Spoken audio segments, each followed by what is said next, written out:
apakah NKRI ini sebagai bentuk dan sistem pemerintahan sudah sesuai dengan syar'i?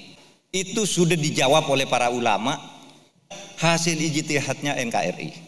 Karena memang Islam dalam sumber primer Al-Quran maupun hadis itu tidak menentukan bentuk tertentu, tapi dikatakan negara itu adalah syarat untuk melindungi masyarakat.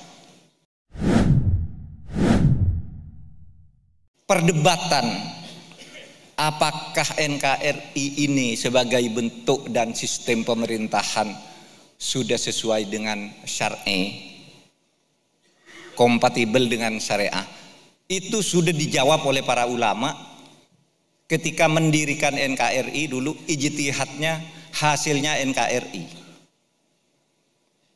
Kan para ulama ya ikut mendirikan negara, berdebat tentang bentuk, apakah mau khilafah atau mau republik atau mau al-mamlakah atau mau sultaniyah. Sudah diperdebatkan hasil ijtihadnya NKRI.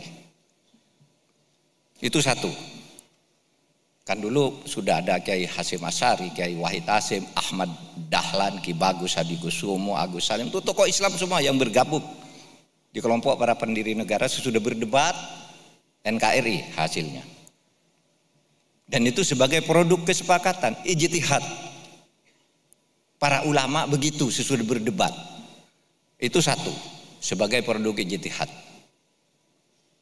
Nah, saudara, dari sudut sejarah sendiri, bentuk dan sistem pemerintahan itu tidak pernah ada ajarannya di dalam Al-Quran maupun Sunnah.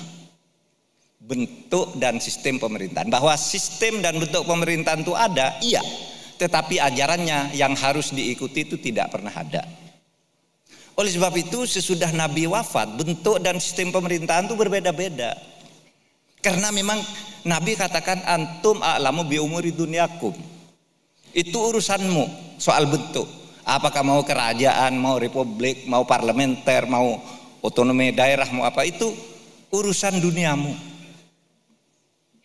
Sehingga zaman Abu Bakar sistem politiknya dengan Umar kan beda. Umar dengan Utsman beda. Karena itu produk ijtihad saja mereka. Zaman Abu Bakar negara dibentuk berdasar baiat, demokrasi langsung. Udah Abu Bakar.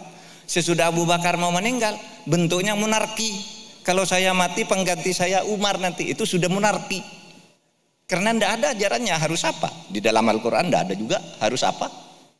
Sesudah Abu Bakar disebut khalifah, Umar disebut amir. Maka pemerintahan dalam Islam itu bisa disebut khilafah, bisa disebut imarah. Ali lain lagi, saya imam. Maka negara dan pemerintahan dalam Islam disebut imamah. Sama saja kalau istilah, karena memang Islam dalam sumber primer Al-Quran maupun hadis itu tidak menentukan bentuk tertentu, tapi dikatakan negara itu adalah syarat untuk melindungi masyarakat. Itu yang dikatakan oleh Imam Al-Ghazali, ad-din was sultan tau aman. Agama dan kekuasaan negara, sultan itu bisa dikatakan kata negara, ad-din wal mulk, agama dan negara dua saudara kembar, tidak bisa dipisah. Apa fungsinya? Ad-dinu aslun was sultanu harisun.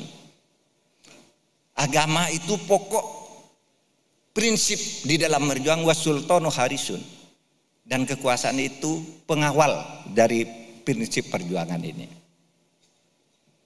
Nah, salah satu bentuk perjuangan yang diajarkan oleh Islam itu adalah mengentaskan kemiskinan. Tidak usah lagi berbentuk sistem pemerintahan, sudah selesai. Tidak ada. Kalau saudara berdebat cari di mana Al-Quran tentang bentuk negara, tidak ada. Cari coba siapa yang ngacung di sini. Pak, bentuknya republik, bentuknya tidak ada. Boleh republik, boleh kerajaan. Pak, bentuknya kesultanan boleh, kayak Sultan Brunei boleh. Bentuknya kayak Pakistan, demokrasi berketuhanan boleh. Jadi zaman Abu Bakar sampai sekarang bentuk negara itu berbeda-beda, tapi prinsip syariahnya sama, yaitu al-maqasid asy-syar'i.